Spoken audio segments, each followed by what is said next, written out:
ఇప్పుడు మనకు ₹1,00,000 అక్కెరున్నాయి. ఓ 2-3 నెలలకైతే పైసలు వస్తాయి. కానీ ఇప్పుడు కార్యం ఒడ్డెక్కలనాయే. ఎవరికాడ నప్పు తెస్తే అడ్డగోలు మిత్తి అవుతుంది.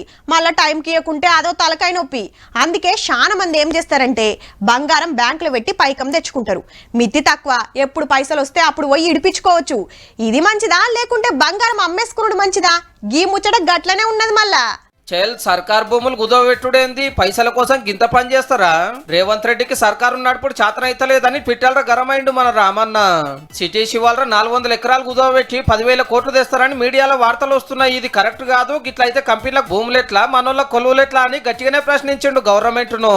అయితే నిజంగానే భూములు గిరి పెడుతున్నారో లేదో తెలియదు గానీ పెడితే మాత్రం రైతుల కోసమేనట. నెల రోజులల్లా 31,000 కోట్ల లోన్ల మాఫీ చేయాల్సి ఉంది. రైతు భరోసా కింద పెట్టుబడి సాయం చేయాల్సి ఉంది. సర్కార్ వారి సంతకం చూస్తానేమో ఖాళీ. మళ్ళా మీదికెళ్ళి ఇంకెప్పుడు మాఫీ చేస్తారని ఇదే గులాబీ పార్టీలు దినాం అడుగుడేనాయే. మరి మీరు ఏమైనా మిగిలిచ్చిపోతే కదా ప్రజలకు రుణమాఫీ చేయనికి. రైతులకు ఇచ్చిన మాట నిలబెట్టుకోవటానికి ఆడనో ఈడనో తెచ్చి తాసరైదాం అనుకుంటే మనోళ్ళు సిగమూతానికి తయారైతున్నారు. ఒకళ్ళ భూములు కుదవబెట్టినా తెచ్చిన పైకం కట్టేసి ఇడిపించుకోవచ్చు. కానీ దీనికే గింతలోలి పెడుతున్నారు. మొన్నటిదాకా ఎట్లుంటుండే?